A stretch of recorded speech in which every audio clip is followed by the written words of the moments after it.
Oh, hola a todos. ¿Qué les parece mi nuevo soporte para diferentes elementos químicos? Sí, por ahora he reunido principalmente diferentes metales. En uno de mis videos anteriores ya intentamos derretir algunos de estos elementos refractarios, pero ¿qué pasará si fundimos todos estos metales juntos?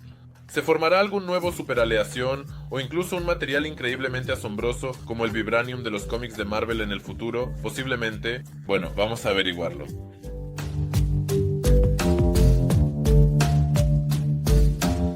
Los metales que están en mi soporte tienen algunas propiedades similares, que son características de esta clase de sustancias. Todos ellos tienen una alta dureza, brillo metálico, así como una alta conductividad térmica y eléctrica. Si los comparamos con otras sustancias simples, como el azufre o el argón, los metales también tienen sus diferencias. El hierro, por ejemplo, es muy resistente y barato, por lo que se utiliza para hacer casi todo en el mundo. La verdad es que el cobre tiene una alta conductividad eléctrica, por lo que es un excelente material para fabricar cables. Sin embargo, algunos metales puros a veces tienen desventajas por sí solos. El mismo hierro, aunque tiene una alta resistencia y dureza, se oxida fácilmente al aire. Sin embargo, el cobre, aunque tiene una alta conductividad térmica y eléctrica, es un metal bastante blando y no es muy adecuado para fabricar herramientas. Por eso, desde tiempos antiguos, las personas comenzaron a combinar algunos metales y a obtener aleaciones que tenían cualidades mucho mejores que las de las sustancias originales. Hasta ahora, la gente ha inventado más de 5000 aleaciones, así que primero vamos a obtener algunos de ellos y conocer mejor esta clase de materiales. El primer metal, a partir del cual las personas comenzaron a fabricar aleaciones, fue el cobre, que se encuentra en la naturaleza incluso en forma nativa, lo que hacía que su obtención fuera bastante sencilla. Y la primera aleación de cobre que obtuvo la humanidad fue el bronce, que consiste en cobre y arsénico. Sí, precisamente el arsénico metálico fue el primer componente de aleación en este metal, dándole una mayor resistencia y dureza. Sin embargo, como el arsénico era extremadamente tóxico, con el tiempo fue reemplazado por otro metal, el estaño. Este lo usaré para obtener bronce. Para empezar, necesito cobre puro. Para esto, decidí cortar mis viejos electrodos de cobre, que ya estaban tirados sin uso. En mi experiencia, decidí hacer bronce, con un 9% de adición de estaño, para lo cual pesé la cantidad necesaria de metales base en la balanza. Voy a obtener bronce en mi fundición, que puede calentar el metal hasta 1150 grados Celsius, y creo que eso será más que suficiente.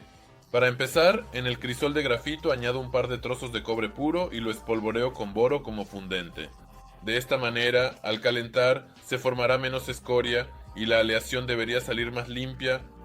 Después de calentar mi horno de fundición y derretir el cobre, añado al crisol trozos de estaño. Afortunadamente, debido a su baja temperatura de fusión, este metal se derrite casi al instante.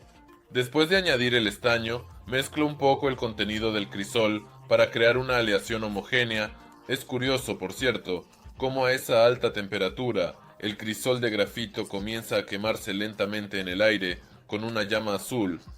Después de mezclar el metal en el crisol, primero caliento el molde de grafito y luego vierto en él el bronce obtenido junto con los restos de boro derretido. Sí, la fusión de metales es un espectáculo fascinante. Bueno, dejaré que este lingote se enfríe por ahora y mientras tanto puedo hacer otra aleación a base de cobre. El latón. Esta aleación ya consiste en cobre y zinc que tenía en forma de este lingote. Bien, este metal es lo suficientemente frágil, así que en lugar de cortarlo, simplemente le di un par de golpes con el martillo. Después de eso, este lingote se rompió fácilmente en varios fragmentos. En la fractura, por cierto, se pueden distinguir bien los grandes cristales de zinc. Para obtener latón, decidí usar una mezcla de 84% de cobre y 16% de zinc. Porcentajes de cobre y 16% de zinc. Como antes, primero coloco trozos de cobre en el crisol y espolvoreo todo con boro o tetraborato de sodio. Después de derretir el cobre, echo trozos de zinc en el crisol. Oh, resulta que a esa alta temperatura el zinc comienza a quemarse rápidamente. Pero si no hubiera añadido boro en absoluto, esto sucedería aún más rápido. Como antes de verter, mezclo el contenido del crisol para que el cobre derretido se mezcle mejor con el zinc. Después de otros 5 minutos, vierto el lingote de latón obtenido en el molde de grafito calentado y espero a que se enfríe.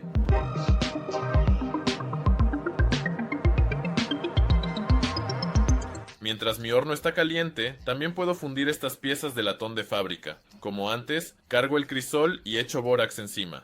Después de 10 minutos, todo fundido, hora de hacer lingote de latón. Esta aleación tiene más zinc que mi muestra casera. Zinc se quemaba activamente, ni el bórax ayudaba, pero aún así se ven bonitos. Parece que hay mucho más zinc en esta aleación que en mi muestra casera, ya que aquí el zinc se quemó de manera extremadamente activa, ni siquiera el bórax lo salvó. Pero aún así se ven bonitos. Para que el bórax solidificado se despegue más fácilmente de los lingotes obtenidos, es mejor humedecerlo con agua, y el metal mismo se enfriará más rápido así. Después de que todos los lingotes se enfriaron, quité el bórax que se había solidificado sobre ellos. Por ahora, la calidad de la aleación no se ve muy bien debido a la capa de óxidos y monorrestos de escoria en la superficie del metal. Para solucionar esto, decidí lijar cada lingote con la amoladora, pero esto ya es otra cosa. Aquí se puede ver cómo el color del bronce se diferencia del latón. Un lingote de cobre al lado hace la diferencia más evidente. En cuanto a propiedades, el bronce es la aleación más resistente, pero más difícil de trabajar. El latón, en cambio, es más fácil de procesar. Mucho más fácil de procesar. Sobre todo es ideal para fabricar piezas pequeñas. Por eso, las primeras horas y mecanismos finos se empezaron a fabricar precisamente con esta aleación. Pero aún así, incluso el bronce más resistente no se compara en nada con la resistencia del hierro o sus aleaciones. Por eso, después de la era del bronce vino la era del hierro, y ya sobre la base de este metal, la gente ha inventado más de 1000 aleaciones para las más diversas necesidades. En este video, además de las aleaciones de cobre, también quiero mostrarles algunas aleaciones a base de hierro.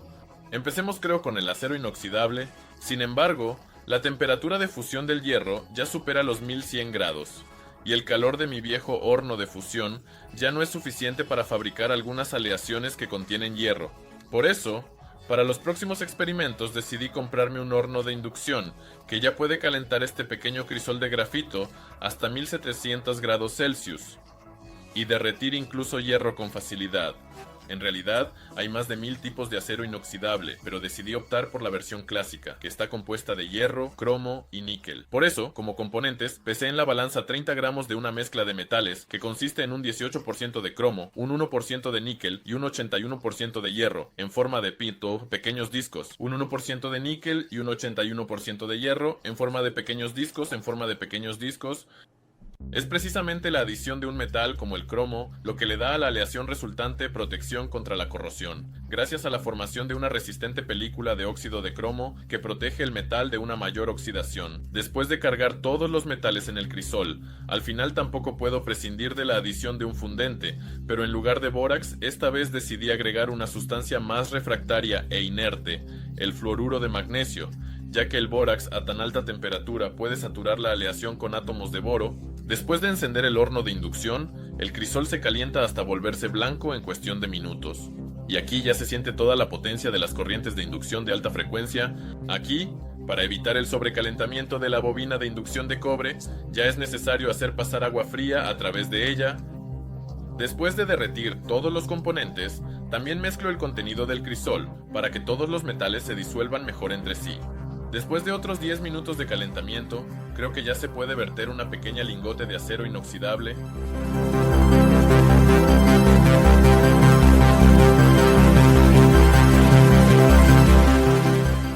Aunque se llama acero inoxidable, a esa alta temperatura, de manera significativa y notable, incluso él se oxida en el aire. Así que decidí pulir el lingote obtenido con una amoladora para una mejor demostración. Es interesante que al pulirlo ya prácticamente no generaba chispas. Para comparar decidí pulir también un simple tornillo de acero. Aquí hubo bastante chispa. El pulido del acero inoxidable prácticamente no genera chispas, así que la presencia de níquel y cromo hizo que la aleación obtenida fuera más resistente a la oxidación. Después de pulir, este pedazo de metal ya se parece más al acero inoxidable, aunque al acercarle un imán se adhiere muy bien a él. El hecho es que me salió lo que se llama acero inoxidable ferrítico, en el que, debido a la gran cantidad de hierro, se han conservado las propiedades magnéticas, pero también existen otras aleaciones a base de hierro que pueden no reaccionar en absoluto al imán. Por ejemplo, la llamada aleación Gatfield, de la que se hacen las orugas para tanques o tractores. En esta aleación, además del hierro, se añade hasta un 14% de manganeso metálico, que le da a la aleación resultante una resistencia al desgaste increíble, para que las mismas orugas no se desgasten durante los viajes en tractores. Por ejemplo, para hacer esta aleación, también pesé en el crisol una mezcla de discos de acero y trozos de manganeso metálico, después de lo cual fundí todo ligeramente en mi fundición.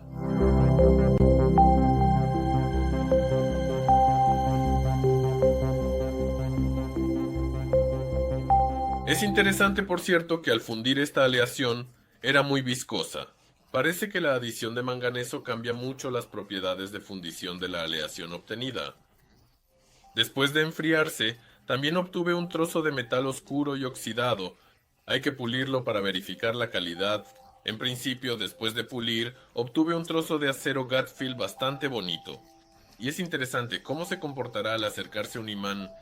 De hecho, no reacciona en absoluto, aunque la aleación contiene más del 80% de hierro. ¿Porcentajes de hierro? Es interesante, ¿se puede hacer una aleación para crear imanes? Por supuesto que se puede. Este es el imán que tengo en la mano. Está hecho de la aleación olniaco, cuyo componente se revela en su propio nombre. Para crear esta aleación, pesé 30 gramos de una mezcla de metales, que consiste en un 53% de hierro, un 10% de aluminio, un 19% de níquel y un 18% de cobalto. Hasta un 10% de aluminio, un 19% de níquel y un 18% de cobalto. Después de colocar todos los componentes en el crisol, vuelvo a espolvorear todo con fundente y pienso que ya se puede empezar a calentar.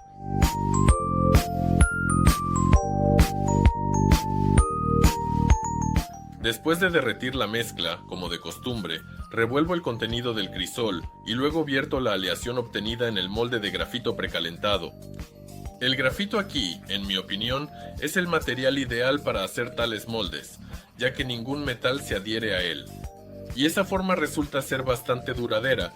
Después de enfriar la aleación obtenida, se puede ver claramente que la adición de metales como el cobalto y el aluminio mejoró las propiedades de fundición de la aleación obtenida, llenó fácilmente todo el molde, y el lingote salió bastante parejo. Después de enfriarse y de un pequeño pulido, el lingote obtenido aún no es un imán permanente, dado que aquí se necesita todo un proceso tecnológico con calentamiento, pasando corriente a través de este pequeño lingote, así que todavía no he dominado esta tecnología. Quizás en futuros videos te muestre cómo hacer un imán real, pero aún así, si frotas este lingote con un imán lo suficientemente fuerte, puede transferirle algunas de sus propiedades magnéticas. Bueno, ahora ya saben cuáles pueden ser algunas de las aleaciones más comunes. Se pueden intentar derretir todos los demás metales que tengo a mano. Para crear mi increíble aleación, seleccioné alrededor de 22 metales diferentes que tenía a mano. Así como en la cocina el agua es la base de la sopa, en mi aleación decidí usar hierro como el metal principal, en el que se disolverán todos los demás elementos. Por eso, primero coloco un gran tornillo de acero en el crisol. Al igual que en las aleaciones anteriores, los principales componentes de aleación serán cromo, níquel, cobalto y manganeso. Para darle rigidez y resistencia a la aleación, le añado también una lámina de niobio y un pequeño cristal de vanadio. Luego ya va todo junto.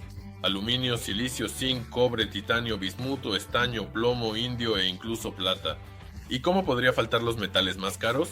Un pequeño trozo de oro. Platino, rodio y paladio, definitivamente le dará a esta aleación algunas propiedades especiales. Al final, añado metales refractarios como el renio, el molibdeno y el tungsteno para aumentar la dureza de la aleación. Bueno, el tantalio, el magnesio, el circonio, el hafnio y el metal raro. Iterio los añadiré solo para hacer compañía. Por supuesto, no añadí el mismo uranio o mercurio a la aleación debido a la alta toxicidad de estos metales. Y los metales alcalinos como el sodio o el cesio simplemente no tienen sentido añadirlos, ya que simplemente se quemarán con el alto calor. Después de llenar el crisol con todos los metales, como de costumbre, espolvoreo todo con fluoruro de magnesio y lo envío a calentar en mi horno de inducción. Después de calentar, hay que mezclarlo todo bien, ya que hay demasiados metales aquí y deben mezclarse bien entre sí.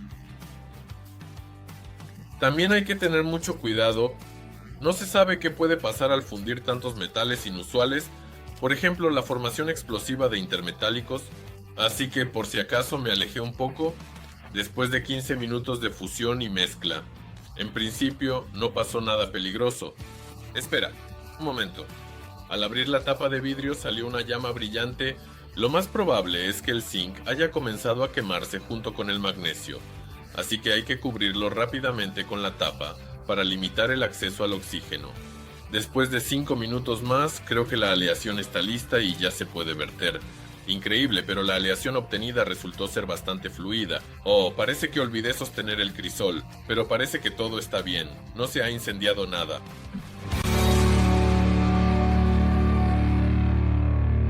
Después de enfriarse, como de costumbre, quedó un trozo de metal gris, un poco más, como siempre. Hay que pulirlo para una mejor evaluación.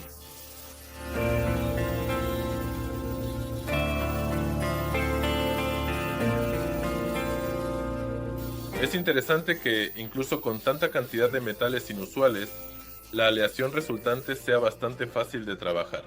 Normalmente, con tanta cantidad de impurezas, las aleaciones resultan ser extremadamente frágiles, así que decidí probar mi lingote con un martillo. Es interesante que ni siquiera se rompió. Después de varias pruebas, resultó que el lingote obtenido es extremadamente duro y rayaba fácilmente mis mordazas de hierro fundido. Además de eso, al pulir con una amoladora, la aleación obtenida prácticamente no producía chispas, lo que indica su alta resistencia a la corrosión. Si acercas un imán a esta aleación, resulta que el material obtenido tiene propiedades ferromagnéticas muy marcadas y se adhiere al imán con bastante facilidad. Pero si miras esta aleación de cerca a través de un macroobjetivo, resulta que no todos los metales en la composición de la aleación, por así decirlo, se han fusionado con los demás componentes y formaron estas pequeñas bolitas. Por supuesto, aún tengo que descubrir las propiedades de la aleación obtenida, pero por ahora, este material solo me sorprende. Pero creo que el tema de las aleaciones de múltiples componentes podría ser un tema para un futuro video, así que manténganse en sintonía. Así que, en principio, si se fusionan varios metales inusuales en ciertas proporciones, el nuevo material puede tener propiedades bastante inusuales, aunque no tan fantásticas como las de la vibración.